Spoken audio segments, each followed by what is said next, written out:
Chapter 19. Stopping the World. The next day, as soon as I woke up, I began asking Don Juan questions. He was cutting firewood in the back of his house, but Don Gennaro was nowhere in sight. He said that there was nothing to talk about. I pointed out that I had succeeded in remaining aloof and had observed Don Gennaro's swimming on the floor without wanting or demanding any explanation whatsoever.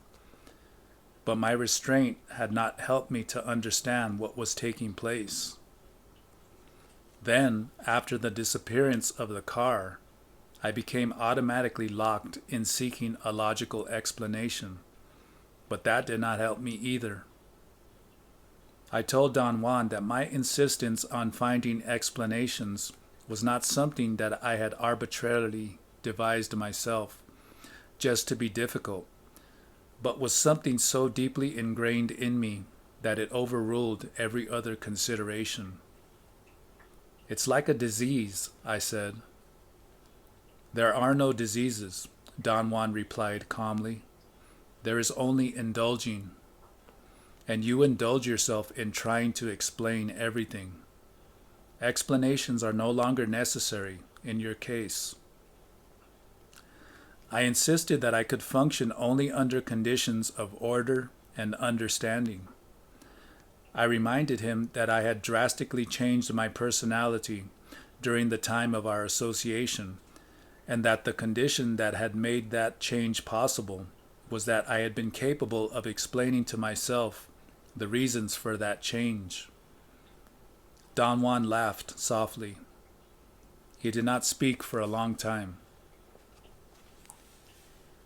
"You are very clever," he finally said. "You go back to where you always been. This time you are finished, though. You have no place to go back to. I will not explain anything to you anymore. Whatever Gennaro did to you yesterday, he did it to your body. So let your body decide what's what." Don Juan's tone was friendly, but unusually detached, and that made me feel an overwhelming loneliness. I expressed my feelings of sadness. He smiled. His fingers gently clasped the top of my hand. "We both are beings who are going to die," he said softly. "There is no more time for what we used to do. Now you must employ all the not doing I have taught you and stop the world." He clasped my hand again. His touch was firm and friendly. It was like a reassurance that he was concerned and had affection for me. And at the same time, it gave me the impression of an unwavering purpose. "This is my gesture for you," he said, holding the grip he had on my hand for an instant. "Now you must go by yourself into those friendly mountains." He pointed with his chin to the distant range of mountains towards the southeast. He said that I had to remain there until my body told me to quit, and then return to his house. He let me know that he did not want me to say anything or to wait any longer by shoving me gently in the direction of my car.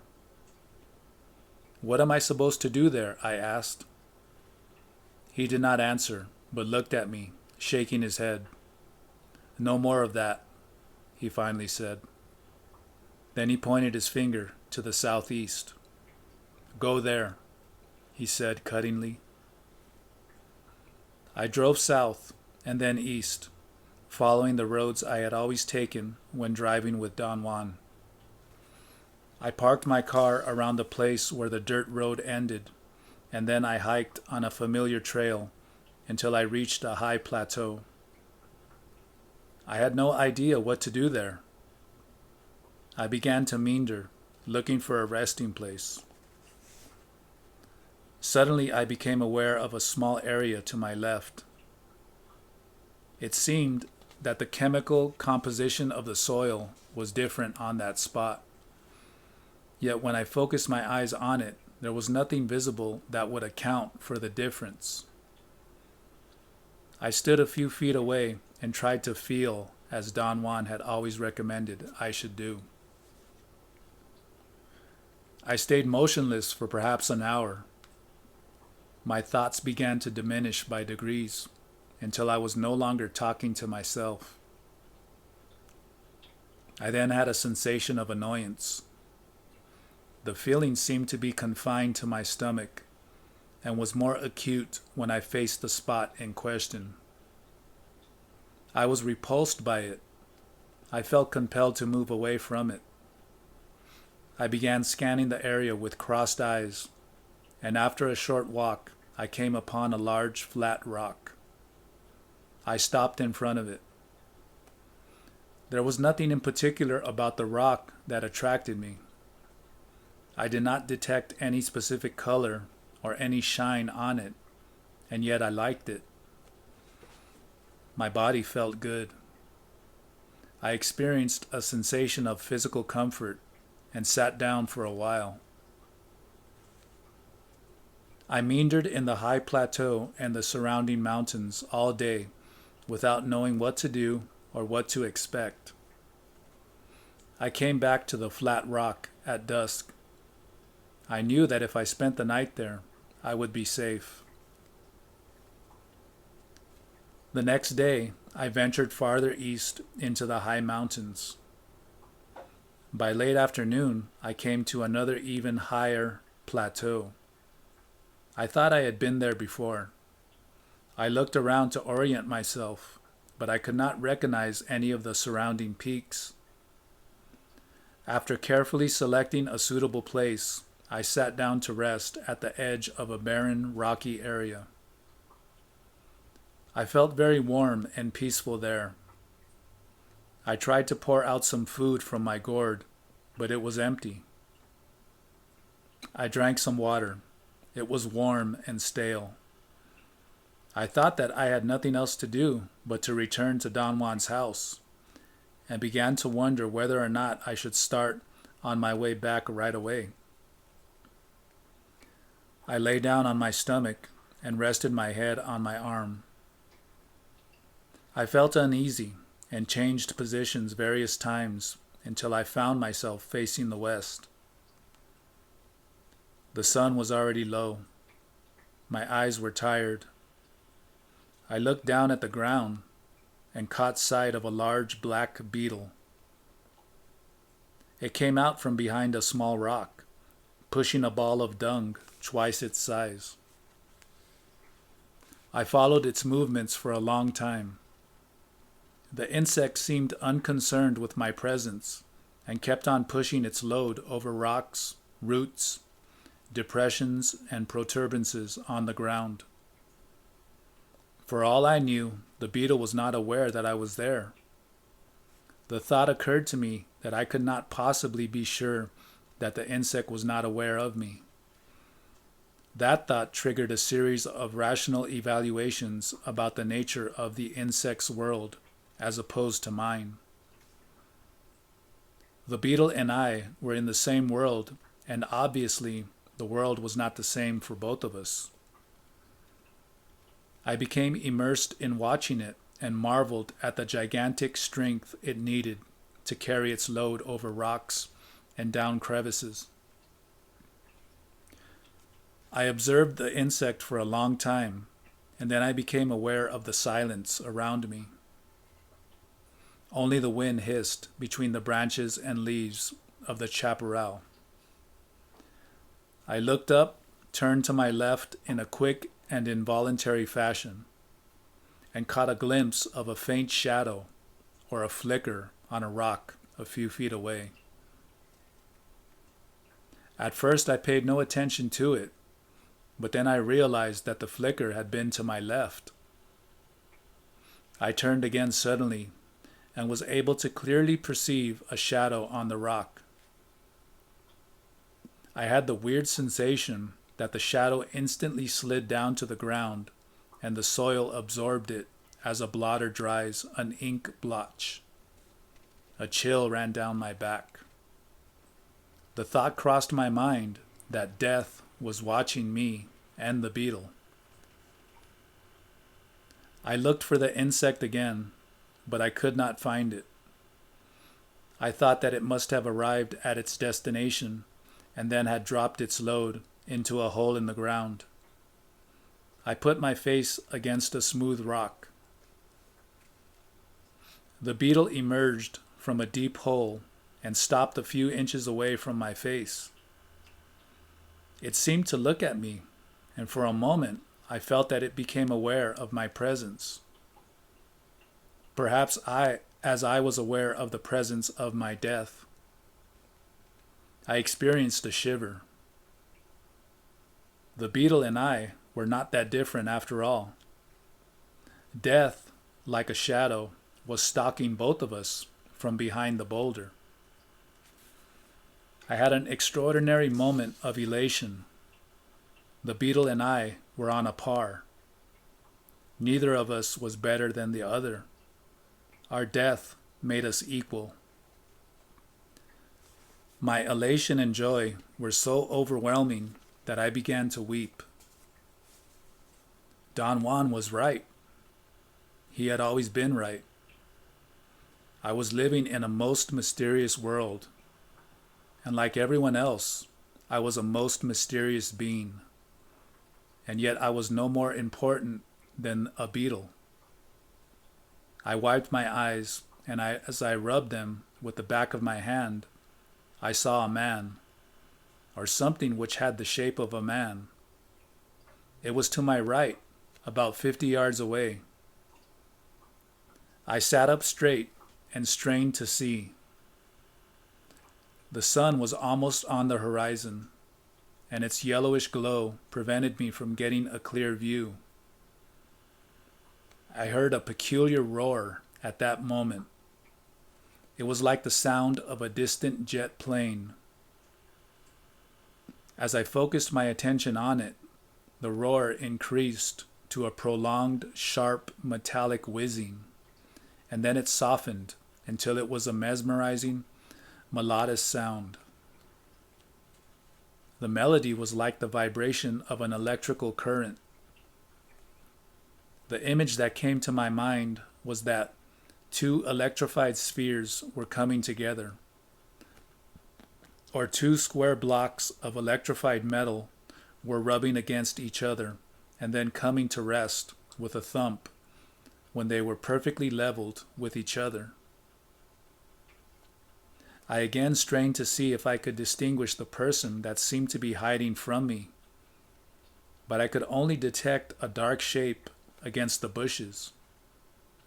I shielded my eyes by placing my hands above them.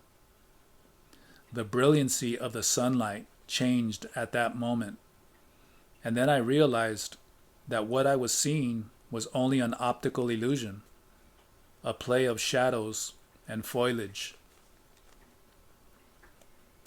I moved my eyes away, and I saw a coyote calmly trotting across the field. The coyote was around the spot where I thought I had seen the man. It moved about 50 yards in a southerly direction, and then it stopped, turned, and began walking towards me. I yelled a couple of times to scare it away, but it kept on coming. I had a moment of apprehension.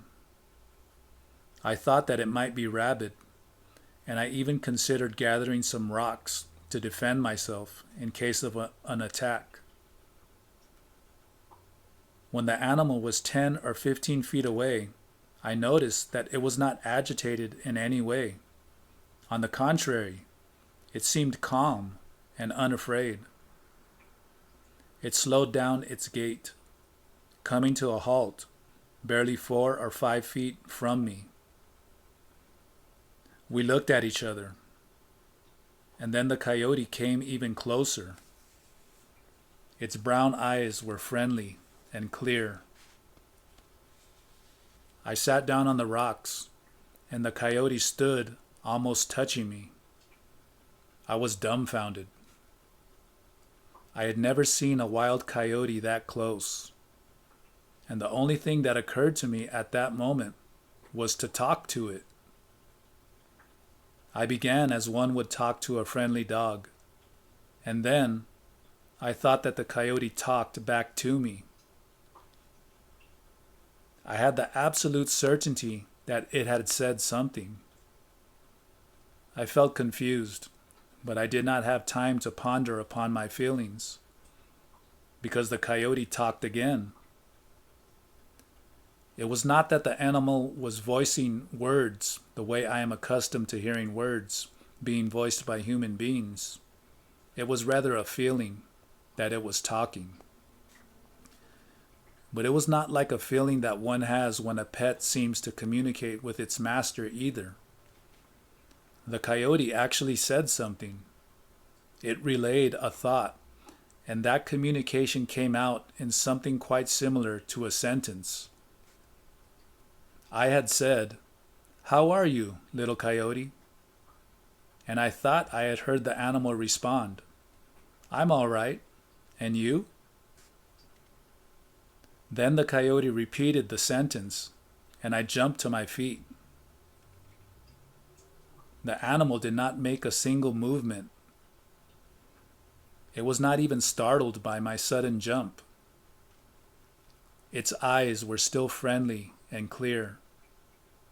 It lay down on its stomach and tilted its head and asked, "Why are you afraid?" I sat down facing it, and I carried on the weirdest conversation I had ever had. Finally, it asked me what I was doing there, and I said I had come there to stop the world. The coyote said, "Que bueno." And then I realized that it was a bilingual coyote. The nouns and verbs of its sentences were in English, but the conjunctions and exclamations were in Spanish. The thought crossed my mind that I was in the presence of a Chicano coyote. I began to laugh at the absurdity of it all, and I laughed so hard that I became almost hysterical. Then the full weight of the impossibility of what was happening struck me, and my mind wobbled. The coyote stood up, and our eyes met. I stared fixedly into them. I felt they were pulling me, and suddenly the animal became iridescent. It began to glow. It was as if my mind were replaying the memory of another event that had taken place 10 years before, when under the influence of peyote I witnessed the metamorphosis of an ordinary dog into an unforgettable iridescent being. It was as though the coyote had triggered the recollection, and then the memory of that previous event was summoned and became superimposed on the coyote's shape. The coyote was a fluid, liquid, luminous being. Its luminosity was dazzling. I wanted to cover my eyes with my hands to protect them, but I could not move. The luminous being touched me in some undefined part of myself, and my body experienced such an exquisite, indescribable warmth and well-being that it was as if the touch had made me explode. I became transfixed. I could not feel my feet or my legs or any part of my body, yet something was sustaining me erect. I have no idea how long I stayed in that position. In the meantime, the luminous coyote and the hilltop where I stood melted away. I had no thoughts or feelings. Everything had been turned off, and I was floating freely. Suddenly I felt that my body had been struck, and then it became enveloped by something that kindled me.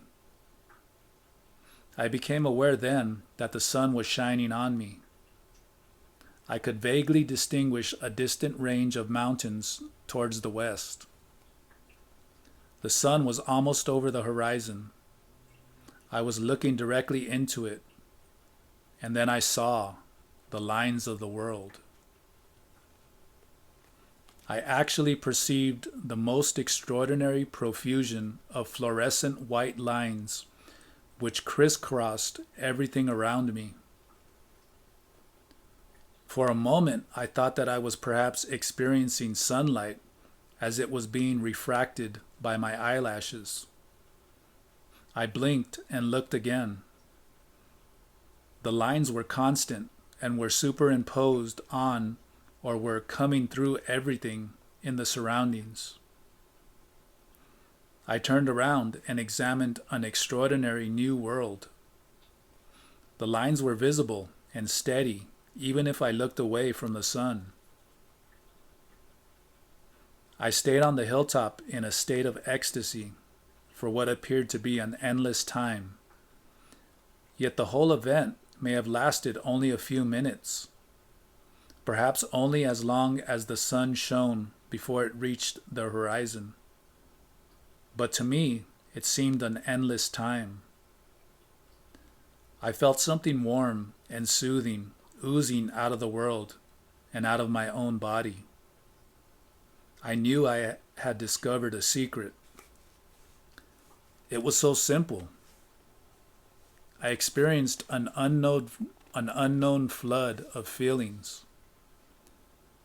Never in my life had I had such a divine euphoria, such peace, such an encompassing grasp, and yet I could not put the discovered secret into words, or even into thoughts, but my body knew it. Then I either fell asleep or I fainted. When I again became aware of myself, I was lying on the rocks. I stood up. The world was as I had always seen it. It was getting dark, and I automatically started on my way back to my car. Don Juan was alone in the house when I arrived the next morning. I asked him about Don Gennaro, and he said that he was somewhere in the vicinity running an errand. I immediately began to narrate to him the extraordinary experiences I had had. He listened with obvious interest. "You have simply stopped the world," he commented after I had finished my account. We remained silent for a moment, and then Don Juan said that I had to thank Don Gennaro for helping me. He seemed to be unusually pleased with me. He patted my back repeatedly and chuckled. "But it is inconceivable that a coyote could talk," I said. "It wasn't talk," Don Juan replied. "What was it then?" "Your body understood for the first time, but you failed to recognize that it was not a coyote to begin with, and that it certainly was not talking the way you and I talk." "But the coyote really talked, Don Juan." "Now look who's talking like an idiot. After all these years of learning, you should know better. Yesterday you stopped the world, and you might have even seen. A magical being told you something, and your body was capable of understanding it because the world had collapsed. The world was like it is today, Don Juan." "No, it wasn't. Today, the coyotes do not tell you anything, and you cannot see the lines of the world. Yesterday, you did all that simply because something had stopped in you." "What was the thing that stopped in me?" "What stopped inside you yesterday was what people have been telling you the world is like. You see, people tell us from the time we are born, that the world is such, and so, and naturally, we have no choice but to see the world the way people have been telling us it is. We looked at each other. Yesterday the world became as sorcerers tell you it is, he went on. In that world, coyotes talk, and so do deer. As I once told you, and so do rattlesnakes, and trees, and all other living beings. But what I want you to learn is seeing. Perhaps you know now that seeing happens only when one sneaks between the worlds, the world of ordinary people and the world of sorcerers. You are now smack in the middle point between the two. Yesterday, you believed the coyote talked to you. Any sorcerer who doesn't see would believe the same. But one who sees knows that to believe that is to be pinned down in the realm of sorcerers. By the same token, not to believe that coyotes talk is to be pinned down in the realm of ordinary men. Do you mean, Don Juan, that neither the world of ordinary men nor the world of sorcerers is real? They are real worlds. They could act upon you. For example, you could have asked that coyote about anything you wanted to know, and it would have compelled to give you an answer. The only sad part is that coyotes are not reliable. They are tricksters. It is your fate not to have a dependable animal companion. Don Juan explained that the coyote was going to be my companion for life, and that in the world of sorcerers, to have a coyote friend was not a desirable state of affairs. He said that it would have been ideal for me to have talked to a rattlesnake, since they were stupendous companions. If I were you, he added, I would never trust a coyote. But you are different, and you may even become a coyote sorcerer. What is a coyote sorcerer? One who draws a lot of things from his coyote brothers. I wanted to keep on asking questions, but he made a gesture to stop me. You have seen the lines of the world, he said. You have seen a luminous being. You are now almost ready to meet the ally. Of course you know that the man you saw in the bushes was the ally. You heard its roar like the sound of a jet plane. He'll be waiting for you at the edge of a plane I will take you to myself. We were quiet for a long time. Don Juan had his hands clasped over his stomach. His thumbs moved almost imperceptibly. Gennaro will also have to go with us to that valley, he said all of a sudden.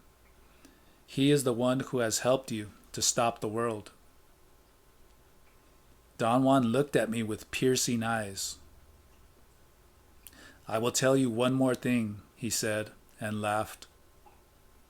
It really does matter now. Gennaro never moved your car from the world of ordinary men the other day. He simply forced you to look at the world like sorcerers do. And your car was not in that world. Gennaro wanted to soften your certainty. His clowning told your body about the absurdity of trying to understand everything. And when he flew his kite, you almost saw. You found your car, and you were in both worlds. The reason we nearly split our guts laughing was because you really thought you were driving us back from where you thought you had found your car. But how did he force me to see the world as sorcerers do? I was with him. We both know that world. Once one knows that world, all one needs to bring it about is to use that extra ring of power I have told you sorcerers have. Gennaro can do that as easily as snapping his fingers. He kept you busy turning over rocks in order to distract your thoughts and allow your body to see. I told him that the events of the last 3 days had done some irreparable damage to my idea of the world. I said that during the 10 years I had been associated with him, I had never been so moved, not even during the times I had ingested psychotropic plants. Power plants are only an aid, Don Juan said. The real thing is when the body realizes that it can see. Only then is one capable of knowing that the world we look at every day is only a description. My intent has been to show you that. Unfortunately, you have very little time left before the ally tackles you. Does the ally have to tackle me? There is no way to avoid it. In order to see, one must learn the way sorcerers look at the world, and thus the ally has to be summoned. And once that is done, it comes. Couldn't you have taught me to see without summoning the ally? No. In order to see, one must learn to look at the world in some other fashion. And the only other fashion I know is the way of the sorcerer.